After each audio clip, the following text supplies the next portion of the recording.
हमारे चैनल को अवश्य सब्सक्राइब करें और नए अपडेट्स सबसे पहले पाने के लिए इस बेल बटन को दबाना न भूलें। श्री सरस्वती नमः। स्वस्ति श्री गुरु चरण कमलेभ्यो नमः। स्वस्ति श्री राधा कृष्ण चरण कमलेभ्यो नमः। जय श्री राधे, जय श्री कृष्ण। बिहारी जी से कामना करते हैं कि सभी भक्तगण स्वस्थ होंगे, मस्त होंगे। बिहारी जी के पास सब पर, सबके परिवार पर बने रहे। आज हम उस विषय पे संबंधित बात करेंगे जो इस कलयुग में बहुत ही दुर्लभ हो चुकी है। भागवत में भी कहते हैं कि इस कलयुग में भक्ति है लेकिन ज्ञान वैराग्य की कमी है। और भक्ति भी आज के समय में प्राय जो बची हुई है वह दिखावट बची हुई है, जो कहते हैं देखने के लिए हुई है। जो हृदय से जो होती है भगवत प्राप्ति वाली जो भक्ति होती है वह नहीं। जब भी भगवान के भक्तों की चर्चा होती है, भक्तों के नाम आते हैं, उसमें राजस्थान की जो सबसे प्रिय भक्त हैं मीरा जी, उनका वर्णन अवश्य आता है। और प्रायः सभी सनातन प्रेमी जो अध्यात्म से जुड़े हुए हैं, भगवान से जुड़े हुए हैं, बांके बिहारी से, जो कृष्ण भक्त है, वह हर भक्त मीरा जी से परिचित है। लेकिन देखा जाए कि जो मीरा जी हैं उनकी भगवान के प्रति इतना प्रेम, इतनी भक्ति कहाँ से उत्पन्न हुई, कैसे उत्पन्न हुई, और मीरा जी थी कौन, यह प्रश्न उठते हैं। स्वाभाविक भी है। तो आज उसी के विषय पर चर्चा करने का प्रयास करेंगे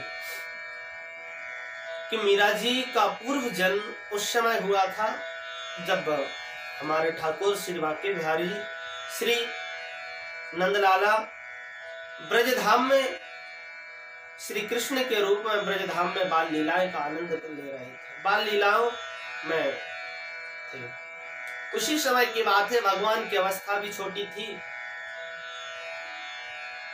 भगवान के ब्रज में ही बरसाने में एक गोप के यहाँ एक सुंदर कन्या का जन्म हुआ। आयु करीब 3 वर्ष की थी। उसी समय उस गोपी का विवाह नंदगांव के एक अभिचर नाम के गोप के पुत्र श्याम से कर दिया। छोटी अवस्था में, समय पुराना है जिस समय छोटी अवस्था में बालक बालिका के विवाह संपन्न होते थे, लेकिन विदाई गौना होता था जब वह बालक समझदार हो जाते थे कुछ समय के बाद। तो जो उनकी पुत्री थी माधवी, उनका विवाह छोटी अवस्था में पहले कर दिया गया 3 वर्ष की आयु में। और विवाह करने के कुछ समय बाद ही पिताजी का देहांत हो गया, समाप्त हो गया। उसके कुछ समय बाद जब वह कन्या, वह माधवी जो सुंदर कन्या थी, उसकी अवस्था जैसे ही बड़ी हुई, समय आया गौना का, विदाई का, तो नंदगांव का जो पुत्र बालक था, गोप का बालक था श्याम, वह सुंदर बैलगाड़ी को सजा करके, अपने वाहन को सजा करके और बरसाने की तरफ चलता है। रास्ते में उसको कन्हैया जी मिलते हैं। श्याम सुंदर को कन्हैया मिलते और कहते हैं, अरे श्याम, अरे लाला कहाँ जा रहे हो इतना धस धस के। तुरंत वह ग्वाला गाड़ी से उतर के कन्हैया को हृदय से लगा के, अरे कन्हैया, तो नापत मेरो छोटे में मेरे पिताजी ने मेरा विवाह बरसाने की एक कन्या से कर दिया था। आज उसी को विदा करने के लिए जा रहा हूँ, उसी को गौना कराने के लिए जा रहा हूँ। कन्हैया ने कहा, बालाला, ये तो बड़ी अच्छी बात है, चल ठीक है तो करके ला, लेकिन सबसे पहले तेरी बहू को दर्शन मैं ही करूंगा, मुख मैं देखूंगा। उस श्याम ने कहा, अरे कन्हैया जी, कोई पूछने की बात हो है? अरे बहुत सुंदर, लेके आवे तुम, सबसे पहले अपनी भाभी का दर्शन तुम करिए। चला गया वह ग्वाल। जैसे ही वह बरसाने की तरफ गया, इधर माधवी की माँ ने जो कि कन्हैया की उन बाल लीलाओं से पहले से भी भली भांति परिचित थी। जानती थी कि जो गोपी, जो ग्वाल उस कन्हैया का एक बार दर्शन करता है उसके दीवाना हो जाता, उसमें पागल हो जाता है। अपनी पुत्री माधवी को समझाते हैं कि देख लाली, तू उसी गांव में जा रही है जिस गांव में वह छलिया रहता, वह जादूगर रहता है। और जादूगर ऐसा कि जो एक बार उसको देख ले, जो एक बार उसकी बंसी को सुन ले, जो एक बार उसका दर्शन कर ले, मोहित हो जाता है, दुनिया से उसका मन हट जाता है और उसी कान्हा के दीवाना हो जाता है, उसी कान्हा में लग जाता है। दुनिया के कोई कार्य नहीं कर पाता, किसी चीज में मन नहीं लगता। देख लाली, तू जा रही है, अगर तू अपनी भलाई चाहती है और अपने घर गृहस्थी को आनंद से निर्वाह करना चाहती है तो उस कन्हैया से बच के रहना। कभी भी ना तो उसका दर्शन करना, ना अपना दर्शन उसको देना, ना अपना मुख उसको कभी दिखाना, ना तो उसका मुख देखना, ना उसकी वाणी सुनना, ना उसकी कभी बांसुरी की धुन सुनना। इतने परिपक्व तरीके से उस कन्या को, उस माधवी को समझाया कि एक एक बात उस माधवी की, उस कन्या के दिमाग में, मन में बैठ गई। संकल्प कर लिया। और अब जैसे ही ग्वाल पहुंचा, विदा करके वापस लेकर के जैसे ही आ रहा था, नंद गांव की सीमा में प्रवेश किया और कन्हैया जी तुरंत सामने आ गए। करे लाला, करा लायो, विदा करा लायो, चल अब नेक जल्दी उतर जाओ, दर्शन करा दे बहू के। तुरंत वह ग्वाल श्याम नीचे उतरा और आकर का आ लाला, चल रातों को जल्दी से दर्शन कराए। तुरंत उसने बहू से कही, देख हमारा लाला आयो, हमारा मित्र आयो, हमारे कन्हैया आए हैं, जल्दी से अपना मोड़ो दिखा दे, दर्शन कराए दे। बड़े दूर से बड़ो शौकीन है नई बहू को मुख देखने का काज है। ब्रज में कोई भी नई बहू आवे सबसे पहले लाला ही दर्शन करे है। अब जैसे ही उस माधवी ने सुना कि कन्हैया यह कृष्ण, तुरंत समझ गई यह वही कृष्ण है जिसके बारे में मेरी माँ ने मुझे बताया था। पहले इतना मुख को ढाका था, सुन के पूरा मुख को अंदर से ढाक लिया, एक रत्ती भी दर्शन ना हो, ऐसा अपने आप को उसने ढक के रखा। कन्हैया पास में आके, भाभी हटाने को घूंघट, मोड़ो देखा, दर्शन कराओ को। अब जैसे ही सुना और सावधान हो गई। भगवान ने श्याम से कहा, रे लाला, तेरी बहू कानी मानी है का बात है, दर्शन क्यों ना करा रही? अब ग्वाल ने कहा, अरे ने करा दे दर्शन, और फिर चले कन्हैया को दर्शन करा दे। ना फिर से अनसुनी करते, नहीं सुनी। मन में वही माँ की बातें दिमाग में, मन में चल रही। कन्हैया ने काफी बार बोला, नहीं समझ में आई। तब कन्हैया ने कहा, देख भाभी, अब आपसे मैं लास्ट बार कहूं हूं कि दर्शन कराने हैं तो कराए दे, नहीं तो आज भी मैं तुमसे कह के जाऊं कि आज अगर तूने दर्शन ना कराए हो तो जीवन पर्यंत ना मैं आपको दर्शन करूंगा, ना अपना दर्शन तो खंडूंगा। भगवान ने ऐसे कहा और वहां से चले गए। अब गोपी अपने घर आई, घर आकर के समय निकला। अब जब भी नंद गांव में कोई नई बहू आती तो माँ यशोदा उस बहू का मुख देखने के लिए आती और कुछ भेंट लेकर के आती। और साथ में कन्हैया का भी शौक है कि जब भी कोई नई बहू आती तो कन्हैया भी दर्शन के लिए आती। यशोदा मैया जैसे ही दर्शन के लिए घर से निकलने लगी, लाला से कहा, लाला ओ कन्हैया, आज एक फलाने गोप की यहाँ उसकी लड़के का विवाह हुआ है, नई बहू आई, चल मुख देखने के चले। कन्हैया जी ने मना कर दिया कि माँ भैया तू ही जा, मैं ना जा रहा, मैं तो खेल में जाऊं। मना कर दिया, कन्हैया जी चले गए। क्यों? कन्हैया जी ने संकल्प कर दिया कि अब इसको दर्शन ना देना है ना लेना है।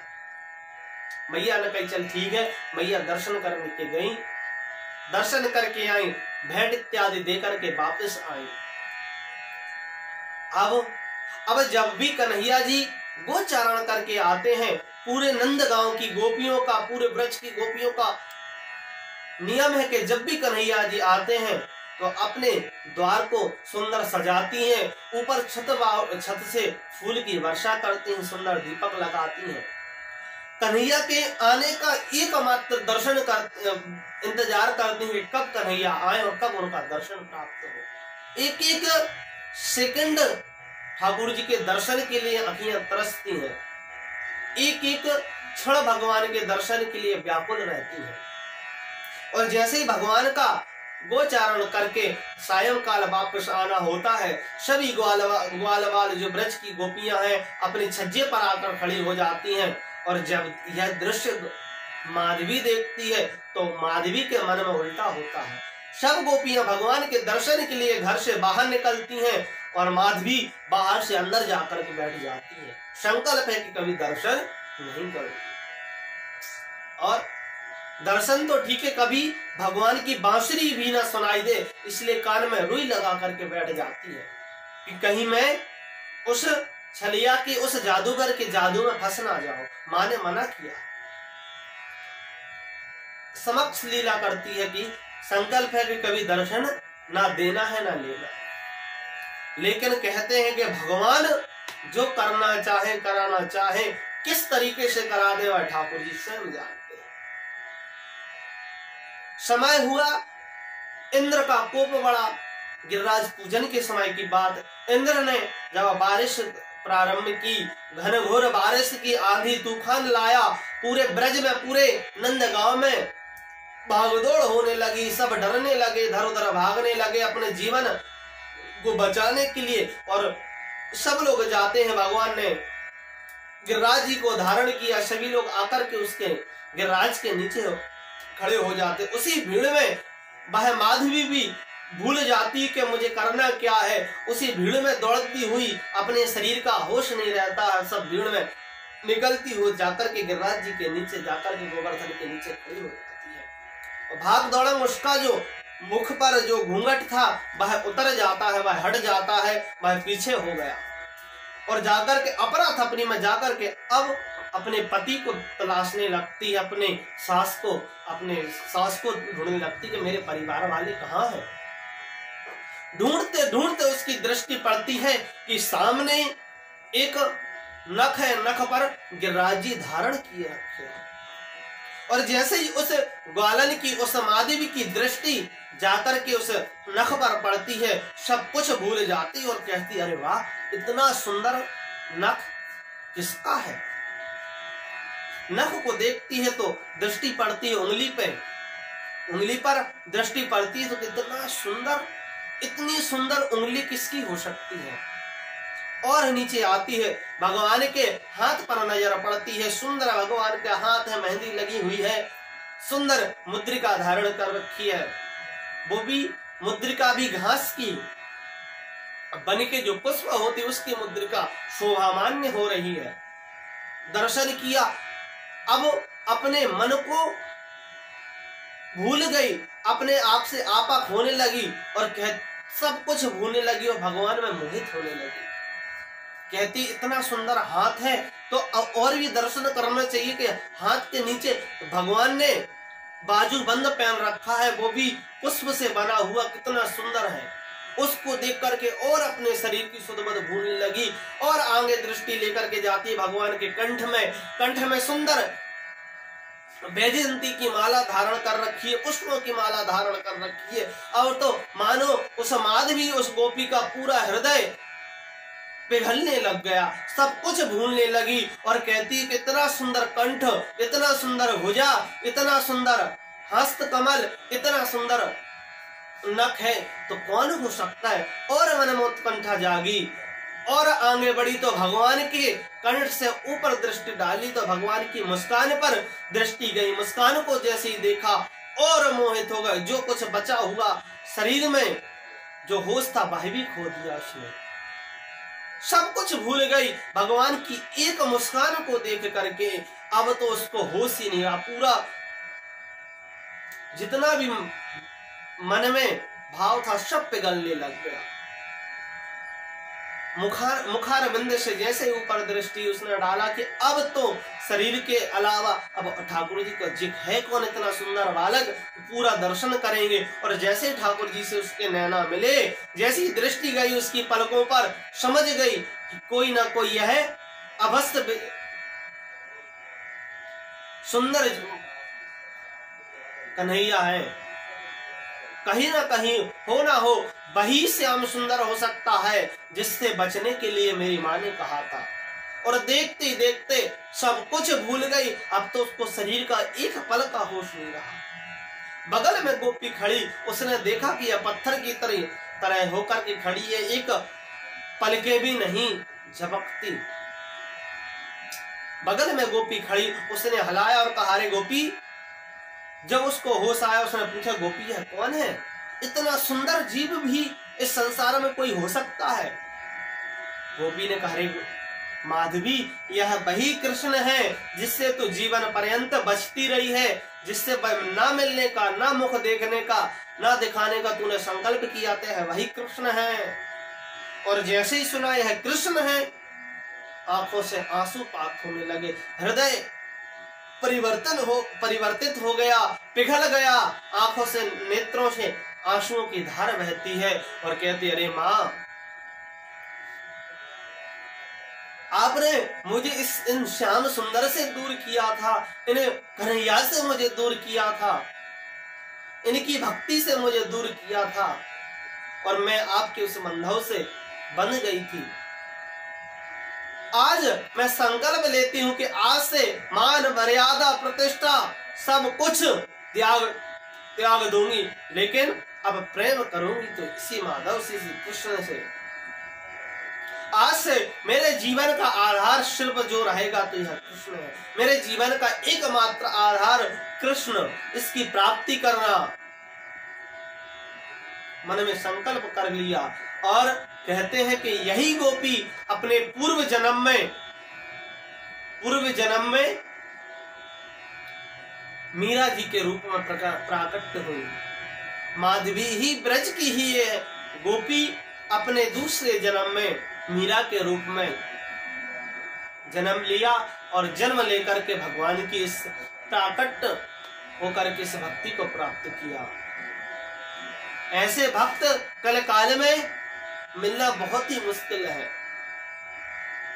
यह तो हुई आज मीरा के पूर्व जन्म की कथा। अब अगले भाग में जो भाग आएगा उसमें और मीरा के चरित्र का हम श्रवण कराने का प्रयास करेंगे। आइए आज की वीडियो में इतना ही। जय श्री राधे, जय श्री राधे।